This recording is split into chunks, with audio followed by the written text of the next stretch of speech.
Gentlemen, what is sitting before you on the table, it might seem inferior, but it is something that could actually save your life.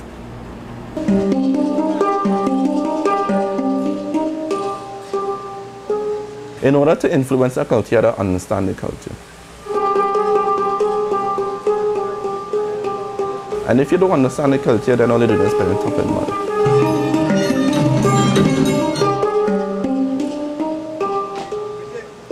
What we refer to as our culture as a people has made many of us vulnerable to HIV. Our country has been a very ancient country. Sometimes people like to think in terms or refer to us as for the coming of Columbus. But we have that spiritual contact before Columbus with our own indigenous people, which go back for millennia. So what remains of it, the spirituality still exists. Where Trinidad and Tobago and the wider Caribbean is concerned, the pandemic that we're fighting is not really HIV, you know. It's our culture. And it's our culture as a Caribbean people, we love to have sex. There is no more sexual activity per capita in the Caribbean, or even in Africa for that point of view, in terms of making a link with HIV. He has to be a macho male. He has to have deputies, not one person at home. And that we know is a definite cause of the promotion of the disease. You might have married her and she would be slim and sexy and all of a sudden she put on some weight, but you're still turned on by this woman. 25 years down the line, then that's a macho man. That is talent. That is... The Caribbean man is no more macho than the African man, is no more macho than the Canadian man, the British man, or the American man. Perhaps the sex drive might be the most powerful urge that we have, the urge to mate. That can kill you.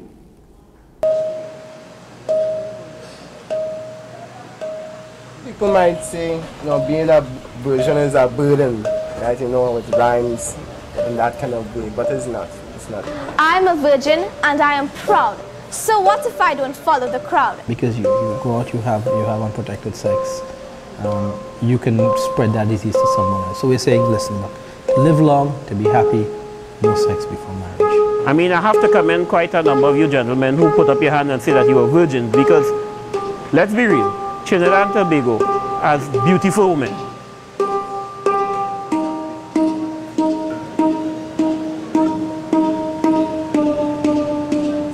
It has not seeped into the Muslim community as it has with other societies in Trinidad. This is our experiences. If you are living your life as an Orisha devotee the way you're supposed to, it should be very challenging, very difficult for you to contract HIV. Much of the Watch the Position campaign has focused on the youth because we found that that's where the infections in terms of the highest incidence was occurring within the 15 to 24 population. So Mr. KMC, come me tell them you made the test. Yes, Mr. Hodgie, I have to confess, before I get insurance, I went to do my test. I am no HIV, so I'm better than the rest. I just need a little bit again. I was diagnosed with the virus 4 years ago. And I will be honest with you all. I didn't want to see a pack of condoms because I would love to have sex plain like that, because the sensation was better. Yeah. It's all right to have sex with multiple partners, but hey, take a condom before you have it. Well, the religious organization are saying no. It is not all right. We are not animals. No, we don't need that. Our community, you know, we don't engage in those sort of activities in terms of risky sexual practices. Our community don't have HIV. HIV is not present in this community. And in some other community, in some cultures, you have where, listen, give me sex because you know what, tonight I intend to do it and do it very lawless.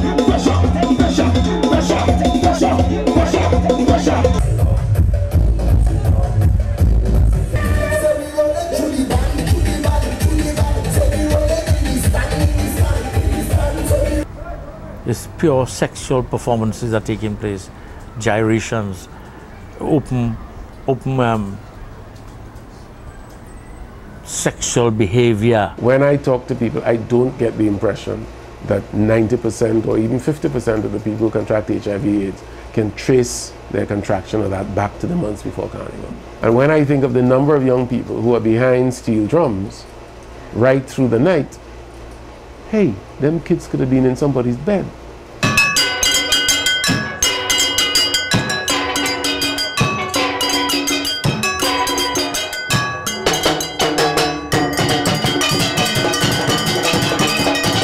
Whining was happening long before I was even conceived.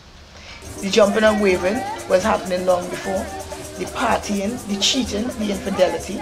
So how could you blame a generation that came into a culture that was set by older people?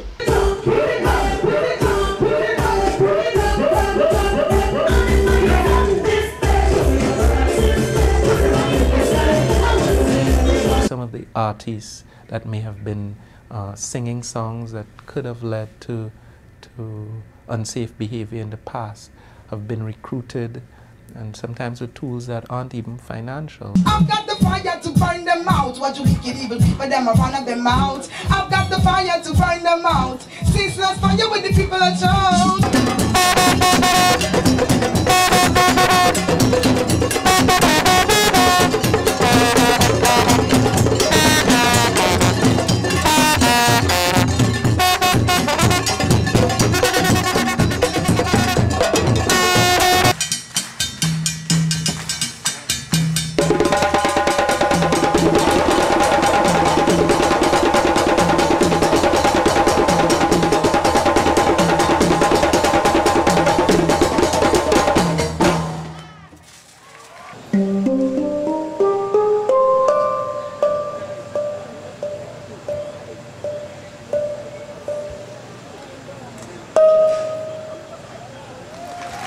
Ladies and gentlemen.